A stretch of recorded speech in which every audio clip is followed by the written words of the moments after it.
ফ্ল্যাটের মধ্যে রহস্যজনকভাবে খুন হলেন এক ইঞ্জিনিয়ারিং পড়ুয়া। বাবা মা বাড়িতে ঢুকে রক্তাক্ত অবস্থায় ছেলেকে দেখতে পান। এই ঘটনাটি ঘটেছে কামারহাটির মে দিবসে পল্লীতে। বন্ধুদের সঙ্গে ফ্ল্যাটের মধ্যেই মদের আসর বসে, আর সেখানেই খুন বলে প্রাথমিক অনুমান।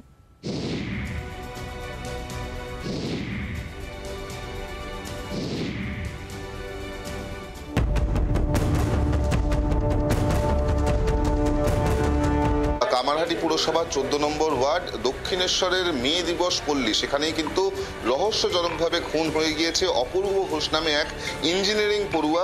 বাড়িতে 12টা সাড়ে 12টার সময় এসে দেখি সদর দরজা খোলা আছে আর ছেলে রক্তাক্ত কোন অবস্থায় পড়ে আছে। ফ্ল্যাটের মধ্যে যে ঘরটি রয়েছে এই ঘরের মধ্যেই কিন্তু এলো পাতারিভাবে কুপিয়ে খুন করা হয়েছে ওই যুবককে, এমনটাই কিন্তু জানা যাচ্ছে। যেটা প্রাথমিকভাবে মনে করা হচ্ছে যে একেবারে গতকাল রাত্রি 10টা থেকে 11:30টার মধ্যে এই হত্যাকাণ্ডের ঘটনা ঘটেছিল। আততায়ীরা সংখ্যায় একাধিক ছিল এবং আততায়ীরা পূর্ব পরিচিত এই যুবকের, এমনটাই মনে করা হচ্ছে।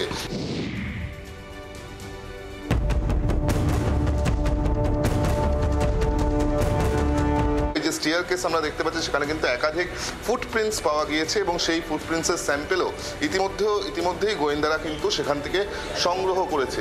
যখন এই হত্যাকাণ্ডের ঘটনা ঘটছিল সেই সময় কিন্তু এই ঘরের মধ্যে যারা এসেছিল তারা কিন্তু মদ্যপানও করেছিলেন, এমনটাই মনে করা হচ্ছে। প্রাথমিকভাবে পুলিশ যেটা মনে করছে যে এই ঘটনার নেপথ্যে যেই যুবক খুন হয়েছে, যেই ইঞ্জিনিয়ারিং ছাত্র খুন হয়েছে, তার কিন্তু পূর্ব পরিচিত ব্যক্তিরা জড়িত রয়েছে।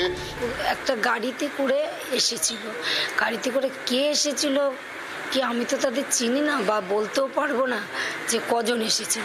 একটা বাইকে এসেছিল। হ্যাঁ, আমি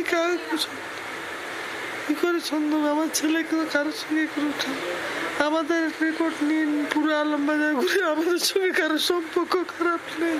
ছেলেটা আমার গুজরাট চলে যাবে চাকরি, ছেলেটা যায় কি করে, কি খবর পেলো, কি করে কে মার্ডার করে দিয়ে গেল ছেলেটাকে। একাধিক পারিপার্শ্বিক তথ্য প্রমাণ ইতিমধ্যেই তদন্তকারী আধিকারিকরা পেয়েছেন, সেই অনুযায়ী আততায়ীদের খোঁজ শুরু করা হয়েছে, এমনটাই কিন্তু পুলিশ সূত্রে জানানো হচ্ছে।